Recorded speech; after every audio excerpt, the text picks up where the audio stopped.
स्वागत है दोस्तों आपका हमारे YouTube चैनल वीर उम्मी बुंदेलखंड ITI में। मैं अरशद आलम रज़ा आपका स्वागत करता हूं अपने चैनल पर। और अगर आप चैनल पर हमारे नए हैं तो फटाफट हमारे चैनल को सब्सक्राइब कीजिए और बेल आइकन को ऑन कीजिए ताकि पल पल की नोटिफिकेशन आपके मोबाइल पर पहुंचती रहे। आज हम क्लास कवर करेंगे इलेक्ट्रीशियन थ्योरी के चैप्टर नंबर 2। इससे पहले हमने इलेक्ट्रीशियन का एक चैप्टर कवर किया जिसमें हमने मानक औजार के बारे में जानकारी प्राप्त करी थी। ठीक है, आज हम इलेक्ट्रीशियन थ्योरी का दूसरा चैप्टर कवर करेंगे। इस चैप्टर का नाम है मौलिक विद्युत तथा विद्युत पदार्थ, यानी इलेक्ट्रिक के बारे में थोड़ी जानकारी करेंगे। ठीक, विद्युत क्या होती है, विद्युत का पदार्थ क्या होता है, काय काय से बनाकर बनता है, इसके बारे में आज हम जानकारी पढ़ेंगे। ठीक है, अगर मैं आपको इसका थोड़ा इंट्रो दूं, अगर हम इंट्रोडक्शन दें, केवल विद्युत का अगर हम इंट्रोडक्शन दें, आज हमें क्लास में समझना ज्यादा है। ठीक है, रिटन नहीं होगा। इसके बाद जब ये चैप्टर पूरा कवर हो जाएगा, थ्योरी कवर हो जाएगी, फिर मैं इसके MCQ क्वेश्चन करा दूंगा आपको कि किस तरह के पेपर में पूछता है। ठीक, तो अब हमें सिर्फ समझने का है, आपको सिर्फ वीडियो को समझना है मैं क्या कह रहा हूँ। ठीक है, तो अगर हम विद्युत को साधारण भाषा में कहें, विद्युत क्या है? विद्युत एक प्रकार की क्या है भैया? एक ऊर्जा है। क्या है भैया? विद्युत एक प्रकार की ऊर्जा है और ये हमारी जिंदगी का एक बहुत ही महत्वपूर्ण चीज हो चुकी है।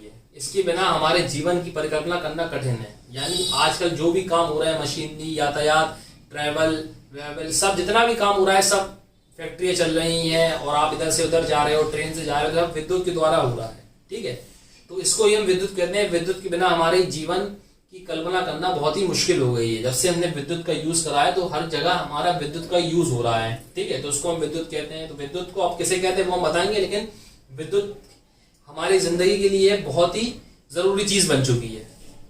ठीक है, अब विद्युत जब बनी है तो विद्युत के अपन पदार्थ बनेंगे, तार बनेंगे, केबल बनेंगे। तो ये किसके बने होते हैं? ठीक है, चालक, अर्धचालक, कुचालक, सुचालक, प्रतिरोध क्या होता है, तो हम इसके बारे में, पूरी विद्युत के बारे में जानकारी लेंगे। ठीक है, साधारणतः आप ये कह सकते हैं कि विद्युत पदार्थ का प्रयोग क्या, केबल तार बनाने का प्रयोग किया था, क्योंकि हमारे चैप्टर का नाम है मौलिक विद्युत तथा विद्युत पदार्थ। तो यानी कहने का मतलब है जो विद्युत है वो हमारी जिंदगी का बहुत ही बड़ा हिस्सा हो गया है। यानी इसके बिना हमारे जीवन की परिकल्पना करना बहुत ही मुश्किल है। अगर आज के समय में विद्युत नहीं होगी तो कुछ काम नहीं होगा। समझ रहे आप? मैं आपको पढ़ा रहा हूं तो विद्युत है तो भी पढ़ा रहा हूं, विद्युत नहीं होगी तो खत्म कहानी। कोई बड़ी बड़ी फैक्ट्रियां हैं जो काम चल रहा है, कोई भी बन रहा है, फैक्ट्री में काम हो रहा है, अगर वहां लाइटिंग नहीं होगी तो खत्म कहानी, कुछ नहीं हो सकता। कंप्यूटर चला रहे हैं, कुछ भी काम कर रहे हैं, यानी पूरे वर्ल्ड लेवल में इलेक्ट्रिक हमारी जिंदगी का बहुत बड़ा हिस्सा बन चुका है। ठीक है, तो ये विद्युत के बिना हमारे जीवन की परिकल्पना करना बहुत ही मुश्किल और कठिन है। ठीक है, तो अब हमें इसके बारे में क्या पढ़ना है? पहले पढ़ना है कि विद्युत किसे कहते हैं। क्या कहते हैं भैया? विद्युत। ठीक, अगर इंग्लिश में बोले हम इसको बोलते हैं इलेक्ट्रिसिटी। क्या बोलते हैं भैया? इलेक्ट्रिसिटी। विद्युत होती क्या है, कहते किसे हैं, अब हम इसको जानते हैं कि विद्युत भैया होती क्या है। ठीक है, विद्युत क्या होती है कि इलेक्ट्रॉन जो होते हैं, इलेक्ट्रॉन, किसी भी इलेक्ट्रॉन या आवेश का, आवेश किसी पदार्थ में आवेश का प्रवाह जो होता है, आवेश का प्रवाह जो होता है, यानी कोई एक डिवाइस है वहां पे जो आवेश का प्रवाह होगा, वही उसको हम क्या कहते हैं? इलेक्ट्रिसिटी कहते हैं। क्या कहते हैं? विद्युत कहते हैं। यानी आवेश के प्रवाह को हम क्या कहते हैं? विद्युत धारा कहते हैं या विद्युत कहा जाता है। ठीक है, तो आवेश के प्रवाह को हम क्या कहते हैं? विद्युत। तो आपकी परिभाषा नॉर्मल हम कहें तो क्या कहें? आवेश के प्रवाह की दिशा को विद्युत कहा जाता है। ठीक है, तो आवेश की प्रवाह या इलेक्ट्रॉन का प्रवाह भी कह सकते हैं, या इलेक्ट्रॉन बोल दीजिए या आवेश। ठीक है, तो आवेश कौन से होते हैं? आवेश दो होते हैं, एक माइनस होता है, एक प्लस होता है। ठीक है, ये दोनों प्रवाह होंगे, माइनस प्लस होगा तभी वहां पे एक, इसको हम बोलते हैं ऋणायन और इसको बोलते हैं हम धनायन। क्या बोलते हैं? इसको बोलते हैं पॉजिटिव चार्ज, इसको बोलते हैं नेगेटिव चार्ज। ठीक है, तो आवेश की प्रवाह की दिशा को हम क्या कहते हैं भैया? विद्युत कहते हैं। ठीक, अब ये बात हुई। अब ये जो इलेक्ट्रॉन की प्रवाह जो होती है, ये विद्युत के पदार्थ पर निर्भर करती है। अपना चैप्टर का नाम है विद्युत और विद्युत पदार्थ, यानी जो विद्युत बन रही है वो विद्युत के पदार्थ।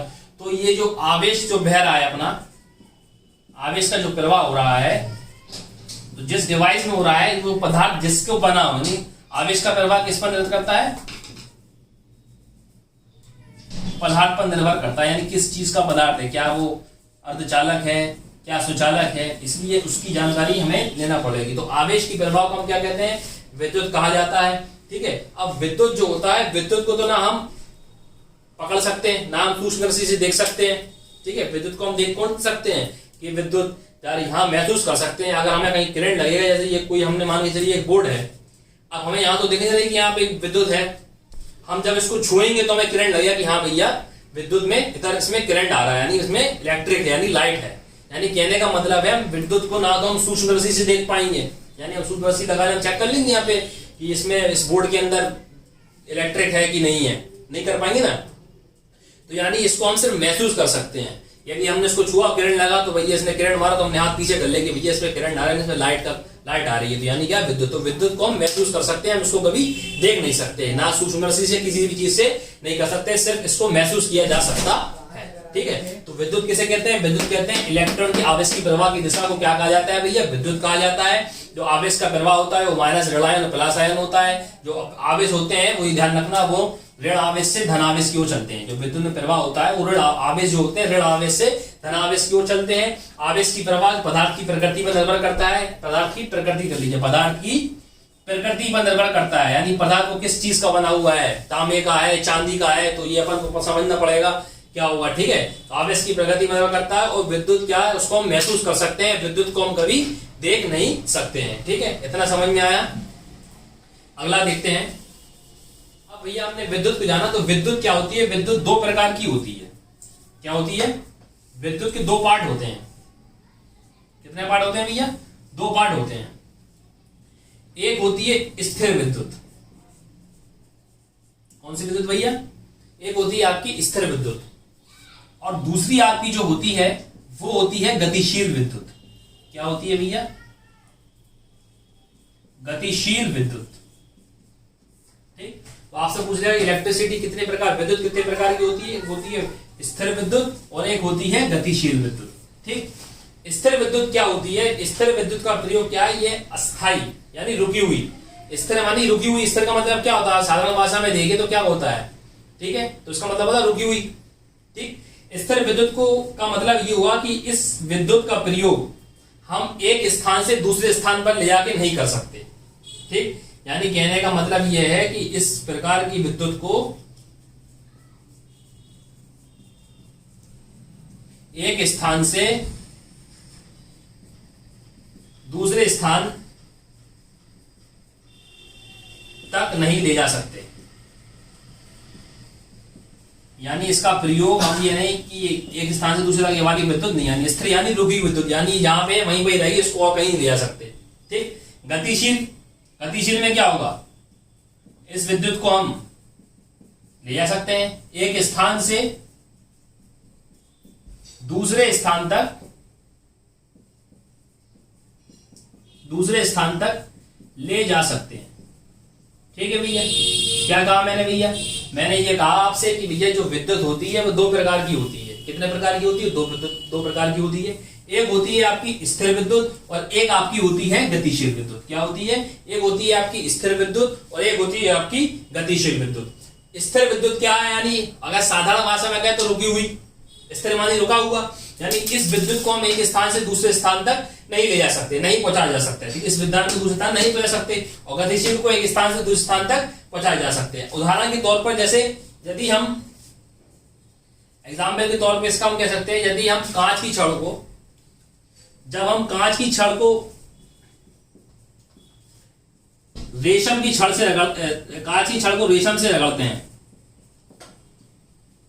ठीक है ना, कांच की छड़ को जब हम कांच की छड़ को रेशम की छड़ से करते हैं तो क्या हुआ, इलेक्ट्रॉन की कमी हो जाती है। आवेश के प्रवाह के कारण क्या होता है, इलेक्ट्रॉनों की कमी हो जाती है। ठीक है, कमी हो जाती है, तो कांच क्या होता है, कांच हमारा प्लस हो जाता है और इसमें क्या रेशम की छड़ माइनस हो जाती है। क्या हो जाता है, कांच की छड़ जो है वो प्लस हो जाती है और रेशम की छड़ माइनस हो जाती है। यानी जब हम कांच की छड़ को रेशम की छड़ से रगड़ते हैं तो उसमें इलेक्ट्रॉनों का प्रवाह के कारण, उसमें जो इलेक्ट्रॉनों का प्रवाह होता है उसमें इलेक्ट्रॉन कश कुछ इसमें चले जाते, कुछ इसमें चले जाते। तो जो पॉजिटिव वाले हैं वो कांच की छड़ में आ जाते हैं और जो नेगेटिव वाले हैं वो रेशम की छड़ पर आ जाते हैं। ठीक है, तो ये किसका उदाहरण है? ये एक स्थिर वैद्युत का उदाहरण है। काय का उदाहरण भी है? स्थिर वैद्युत का। वो पूछ लेगा, ये नहीं पूछे तो ये पूछे अब कांच की छड़ को रेशम की छड़ से रगड़ा जाता है तो पॉजिटिव कौन सा होती है? कांच की छड़ होती है कि रेशम की छड़ होती है? तो कांच की छड़ होती है पॉजिटिव और रेशम की छड़ हो जाती है नेगेटिव। ठीक है, ये याद करने वाली पॉइंट है। ठीक है,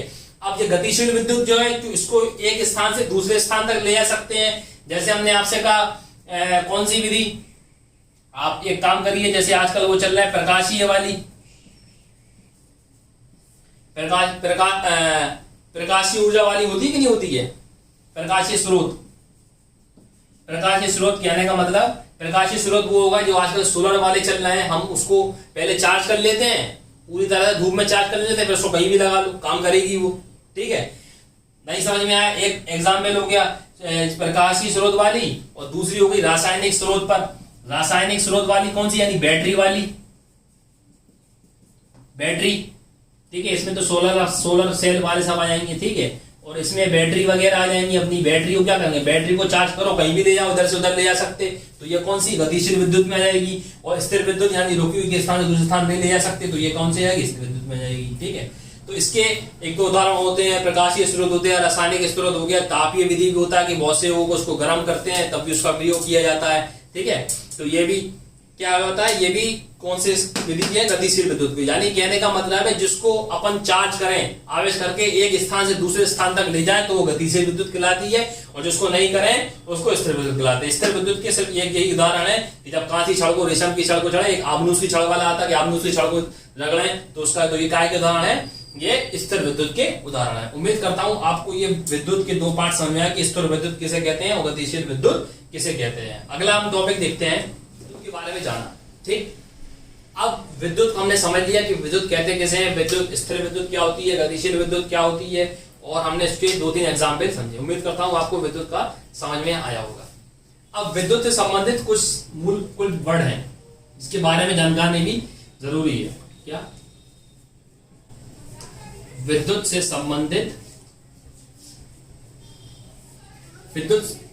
संबंधित मूल पद, यानी कुल पद, कोई ऐसे पद है जिसके बारे में जानकारी, हमें सिर्फ जानकारी लेना बहुत जरूरी है। ठीक, तो पहला हमारा आ जाता है पदार्थ। क्या आता है? क्या आता है भैया? पदार्थ। पदार्थ क्या होता है? इंग्लिश में बोले तो इसको क्या बोलते हैं? मैटर। ठीक, क्या बोलते हैं भैया? इंग्लिश में क्या बोलते हैं इसको? इंग्लिश में क्या बोलते हैं? मैटर बोलते हैं। ठीक है, तो प्रत्येक वस्तु जो है वो एक स्थान घेरती है। क्या होती है? जो कोई भी वस्तु है, पदार्थ क्या होता है? कोई भी वस्तु है वो एक स्थान घेर रही है। जैसे ये एक पेन है आपके सामने, तो ये कोई एक स्थान घेर रही है, तो क्या है? तो इसका एक निश्चित भार होता है। जो वस्तु स्थान घेरेगी तो उसका एक निश्चित भार होता है। तो ठीक है, तो उसका जो भार होता है तो वो क्या कहलाती है? वस्तु जो स्थान घेरेगी वो क्या कहलाएगी? पदार्थ कहलाएगी। क्या कहलाएगी? पदार्थ कहलाएगी।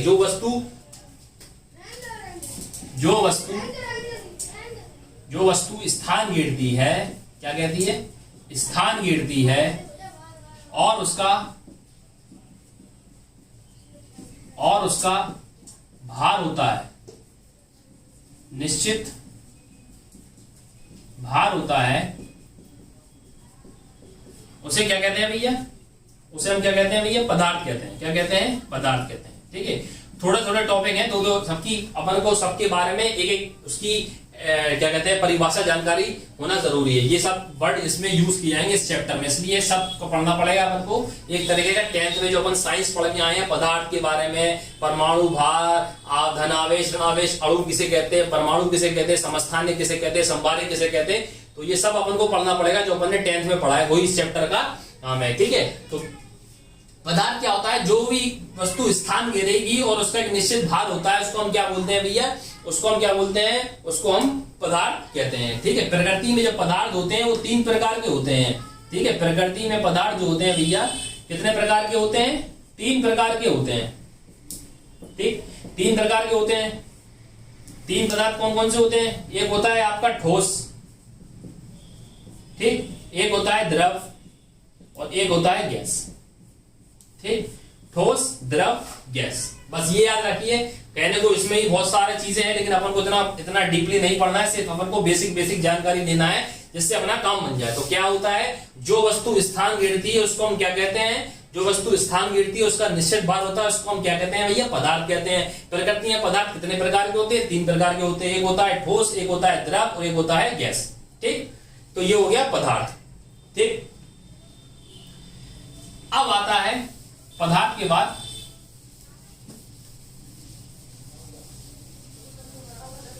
अणु। क्या आता है भैया, अणु। ठीक, अणु क्या होता है, अणु क्या होता है, वह छोटे छोटे पदार्थ, जो पदार्थ होता है, जो पदार्थ अपन ने पढ़ा है। ठीक, पदार्थ का छोटे से छोटे छोटे पदार्थ जो होते हैं, छोटे छोटे कण मिलकर अणु बनाते हैं। पदार्थ के छोटे से छोटा भाग अणु बनाता है, यानी जो अपन ने पदार्थ पढ़ा है, यानी जो पदार्थ होता है उसका छोटे से छोटा कण या छोटा भाग वो क्या बनाता है भैया, अणु बनाता है। ठीक, क्या बनाता है, अणु बनाता है। अणु जो होता है,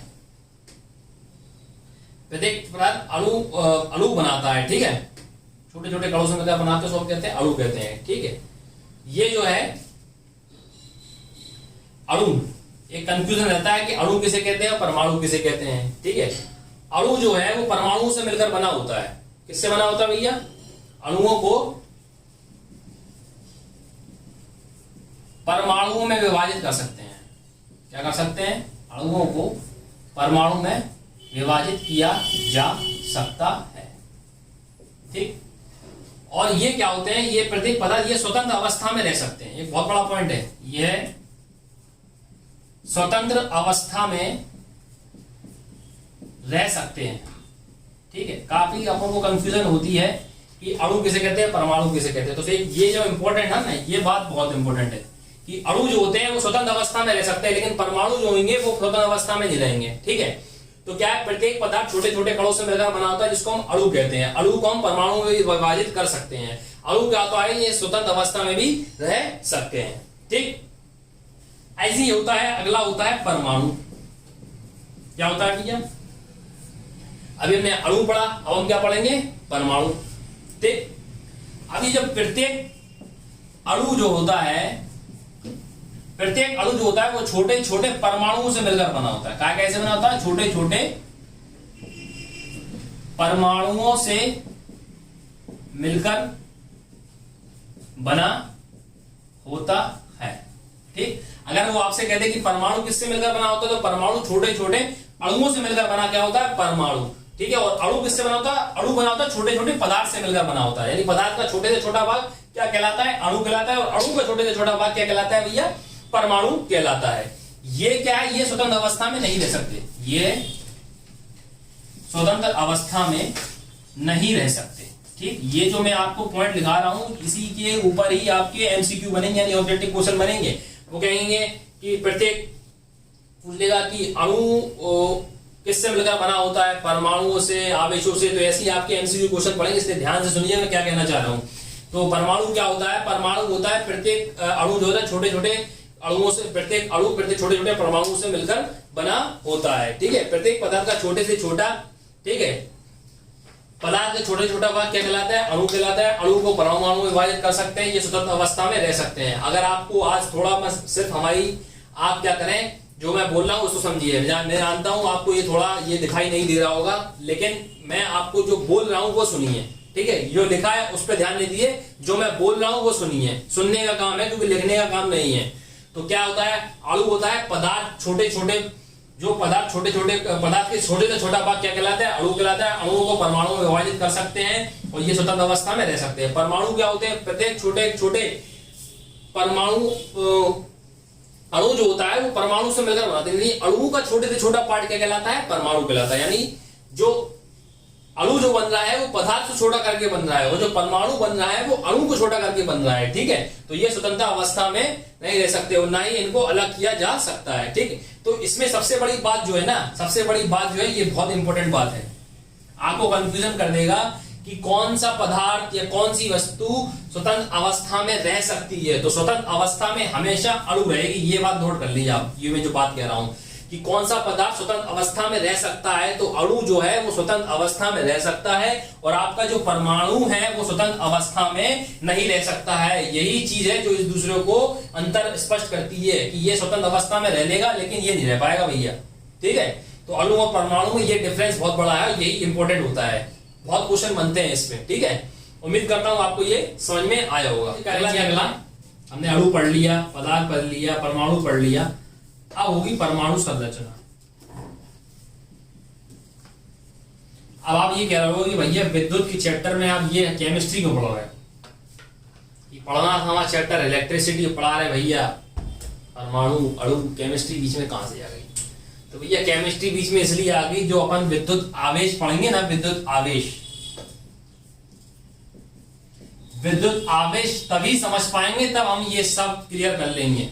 अणु, परमाणु, परमाणु संरचना, इलेक्ट्रॉन, प्रोटॉन, न्यूट्रॉन, तो जब तक हमें इसके बारे में जानकारी नहीं होगी हम विद्युत आवेश के बारे में जानकारी प्राप्त नहीं कर सकते। इसीलिए हमें पहले ये टॉपिक, इनकी छोटी छोटी जानकारी लेना अति आवश्यक है। ठीक, अब हमारा अगला पॉइंट क्या आता है? परमाणु संरचना।